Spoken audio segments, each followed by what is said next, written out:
డిపార్ట్మెంట్కి కోపం వచ్చినా వాళ్ళ నిర్లక్ష్యం వల్లనే ఈరోజు మనపై కేసులని మనమందరం జీవితాలని ఖరాబ్ చేసుకోవాల్సి వచ్చింది.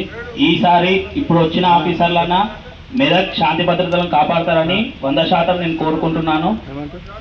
గత సంవత్సరము బీజేవైఎం ఆధ్వర్యంలో వారం రోజుల ముందు నుంచి ప్రీ ప్లాన్గా మీరు పని చేసిర్రు, ప్రీ ప్లాన్గా ఇష్యూ చేసిర్రు అని మాత్రం అస్సలే అనద్దు. మేము చట్టాన్ని అమలు చేయమని చెప్పేసి వారం రోజుల ముందు నుంచి అప్పుడున్న ఎస్పీ సార్ దగ్గరికి వెళ్ళి మెమరాండం ఇచ్చినాము, టౌన్ సిఏ గారికి ఇచ్చినాము, డిఎస్పీ గారికి ఇచ్చినాము. జిల్లా వ్యాప్తంగా నేను ఒక జిల్లా అధ్యక్షునిగా ప్రతి ఒక్క జిల్లా వ్యాప్తంగా ప్రతి మండలంలో మేము మెమరాండం ఇవ్వడం జరిగింది. దానిలో మెన్షన్ చేసి ఎక్కడెక్కడ ఇష్యూ జరుగుతుంది, ఆవులు ఎక్కడ ఉంటాయి, చిన్న లేగదోడలు ఎక్కడ ఉంటాయి, ఎక్కడ పోస్తారు, ముస్లింల వల్ల హిందువులకి గొడవలు అయ్యే ప్లేస్ లేదని మేము చాలా నీట్గా రైటింగ్లో మేము మెన్షన్ చేసి ఇవ్వడం జరిగింది. అయినా సరే నిర్లక్ష్యం వహించడం జరిగింది.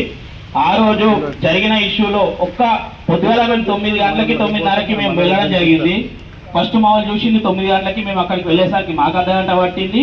అక్కడికి పోలీసులు రావడానికి 11 గంటలకు వచ్చారు. 2 కానిస్టేబుల్ ఒక మేడం వచ్చింది. మేడంని కూడా నానా మాటలతో దుర్భాషలు ఆడిరు. సరే వాళ్ళు దానికి తగ్గట్టు మీరు చర్యలు తీసుకున్నారు. అది అయిపోయినాక డిఎస్పీ సార్ ఒక రోజు ముందు కొంచెం ముందు రియాక్ట్ అయ్యి ఉంటే అసలు ఇష్యూ కాకపోతుండే. సార్ 4 గంటలకు వచ్చి మా మీదనే బెదిరించిండు.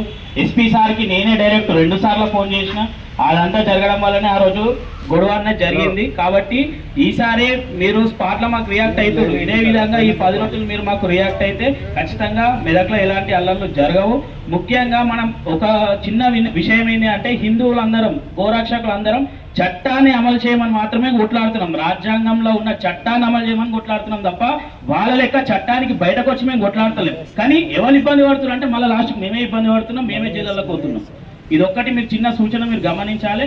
ఈ సంవత్సరం కూడా మేము మా ఆధ్వర్యంలో ఎస్పీ సార్ నుంచి మొదలెడితే కింద మండల కేసు వరకు కూడా ప్రతి ఒక్కరికి మెమరాండం ఇస్తాము. ఎక్కడెక్కడ ఏ ఇబ్బంది అవుతుంది, ఎక్కడ గోవులు ఉన్నాయి, ప్రతి ఒక్కటి మేము ఇన్ఫర్మేషన్ రిటర్న్గా నీట్గా రాసిస్తాము. కాబట్టి మేము ఇచ్చేదాన్ని మీరు కొంచెం చూసి అక్కడ మాకు మీరు కరెక్ట్ భద్రత కల్పిస్తే ఎలాంటి గొడవలు జరిగాయి. మేము గతంలో కూడా